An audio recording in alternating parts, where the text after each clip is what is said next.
Youth Career Connect program through with Better Together. So please welcome Louie. Thank you.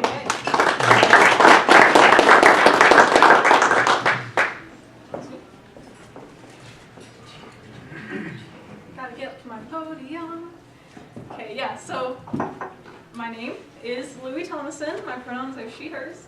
I'm an AmeriCorps Vista with Better Together, and in case you don't know what AmeriCorps Vista is, it's a federal program to alleviate the burden of poverty through a year of service. And so there are different kinds of AmeriCorps programs, but Vista specifically works with nonprofits throughout America, trying to support their endeavors and their initiatives and get the word out.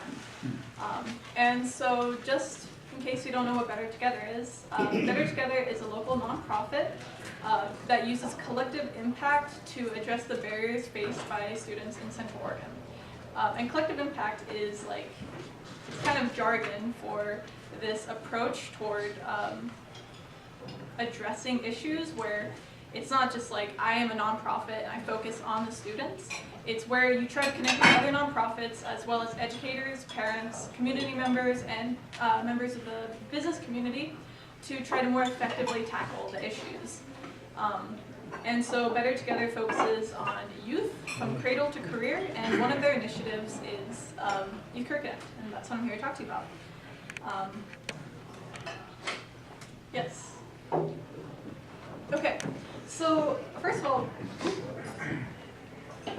one second, my slides are.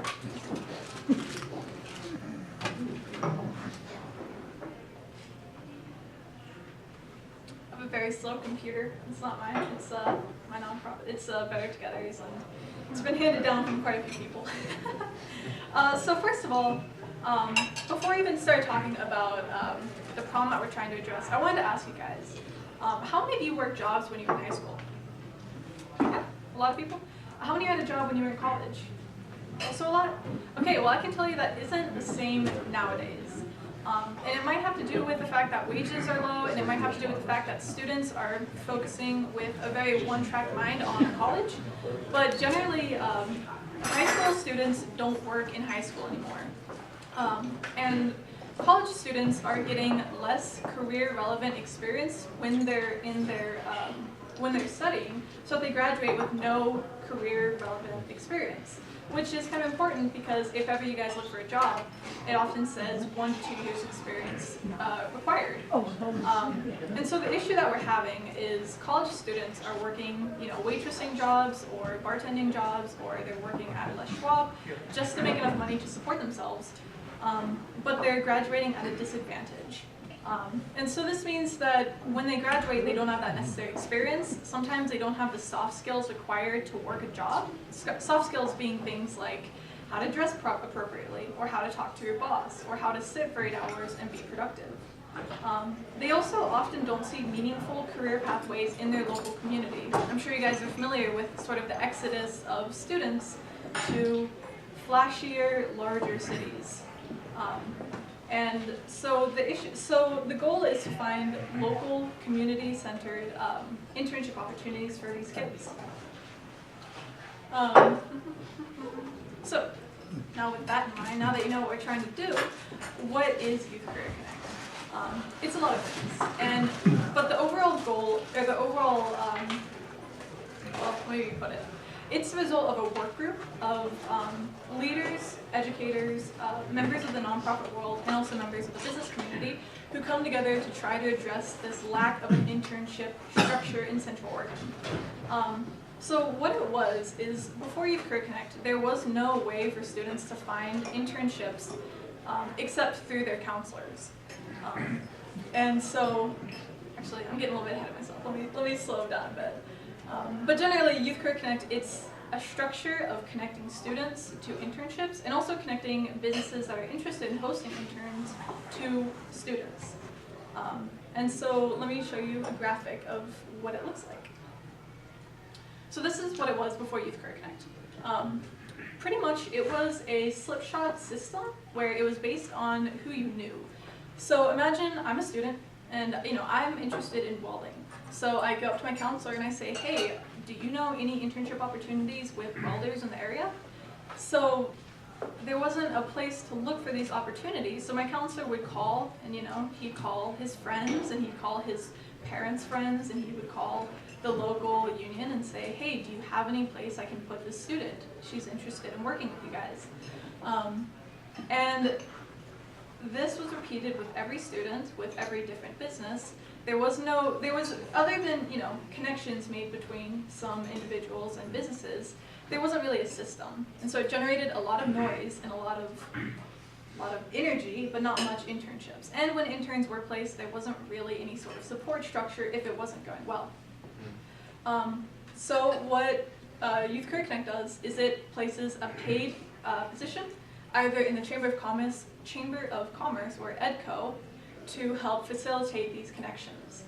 I think in Redmond, don't quote me on this, I think it's in the Chamber of Commerce. I know in some, no? No, it's EDCO. It's EDCO, okay. Sorry. But yeah, it depends on which community, but the goal is that it streamlines that connection. And so these paid coordinators, they go out into the community, they make connections with government entities and with businesses, and they also go into the high schools and college and they talk to the kids and they try to establish a rapport, and they compile all this information into a website that's easy to access for students and it's easy to navigate for people looking to host internships.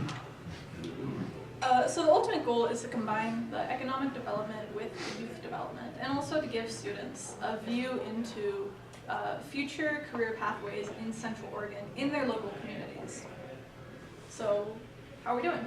Here's a graphic, once it loads. This is a little bit, this data is I think about 3 months outdated, but as of then, we had about almost 11,000 hours completed. Redmond was, as you can see, the bulk of the interns were placed in Redmond. We had a fairly high completion record, and also the bulk of the students were in high school. And this had to do with, CRCC and OSU they have their internal systems to find and place interns, and we're working to mesh them peacefully together with Youth Career Connect. So, what's next? So the future of So the future of Youth Career Connect is, we've only had our first inaugural year, and it went very well. It was very successful. And so the future is to widen the scope into the other communities in Central Oregon. I think last I heard, which was about 3 weeks ago, they're looking for a part-time coordinator in Madras, and they recently placed a coordinator in Prineville. And the goal is to get into every community in Central Oregon. It's also, okay, well, I guess I didn't put it up here, but it's also to diversify our funding. So right now it's through grants, but we're hoping through sort of community support we can transfer where the money is coming from. And then I got ahead of myself again. Here are some of our community partners. These are by no means all of our community partners. There are quite a few, and this is sort of like a tipping of the head to some of the, not prominent ones, but some of the ones who really helped kickstart the program. And then my last slide is, how can you take part? And so you can take part in the work group. We still meet, I think, every 2 months at the HDSD, just on the road over there.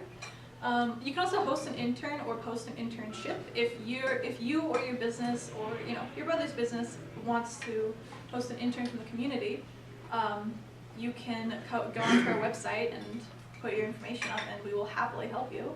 And if not, you can just spread the word.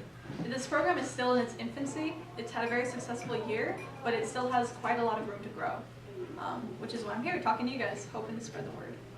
So, yeah, that's about everything. Yeah? What percentage of the internships are paid?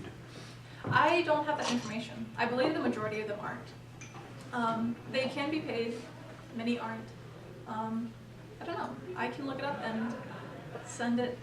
I guess I won't be back here probably, but I can send the information to the coordinator who brought me here.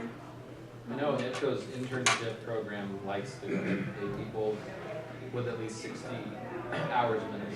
Yeah, So here in Redmond, at least, they have a good opportunity to earn some income while they learn their new trade.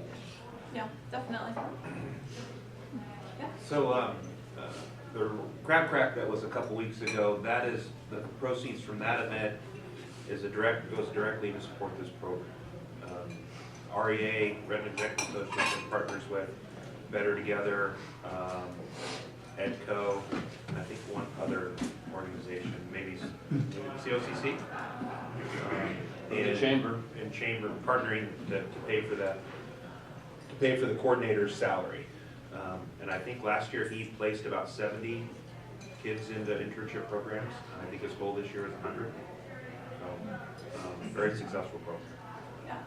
Coordinators are excellent people. They do their job wonderfully, and they just have great rapport among the high school students. It's great to work with them. So, Also Yeah. gets them tied to keeping them here. yeah, definitely. Yeah, go ahead. Thank you. Yeah, yeah. That's definitely a big goal also, is sort of the aspect of guiding youth into seeing what's available locally. I know a lot of people have dreams to move to Los Angeles or Portland, and so it's important to be like, hey, there are pathways into Redmond, there's pathways in Sisters. You just have to know where to look. So, you had your question? So this all started with a grant for Better Together, which was the big picture. How do we get all the school districts in the 3 counties to talk and work together to help with helping our children? And Youth Career Connect came from that. And it's been a phenomenal thing. You know, not everybody has this ability, and when you look at what we're doing here in Central Oregon, it's great. The superintendents of all the schools get together every month. They talk to each other. The community college president and OSU president meet with them too. The connection between the schools to figure out how they can do things better and solve the same problem that's in every district, so that there is this mechanism where they come together and do this. It's great. I think that what we're doing is what we would need to do, and it's too bad that kids have to be 16 years or older in order to really get the internships and move forward, because there's a lot of kids who at 13 or 15 can master the skills, they just can't practice. I agree. You know, I'm not a native of Central Oregon, and so coming here and just seeing how, I wasn't familiar with the concept of collective impact, and so coming here and seeing how, as a community, Central Oregon sort of comes together, it's really incredible. It's not like that where I come from. It's very much people working in isolation. Yeah? Do you have any insight into how many of these kids turn the internship into an actual job? Unfortunately, I don't have that data. Okay. I know that is a discussion in the work group, because there is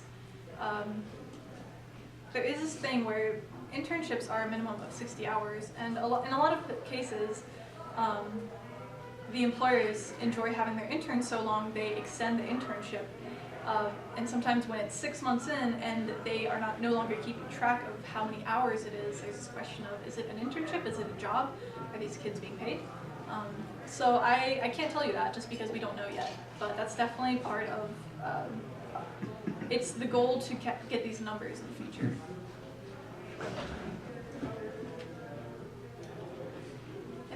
Do you have the capability of tracking the kids who are in internships to see how many, what happens to them over time?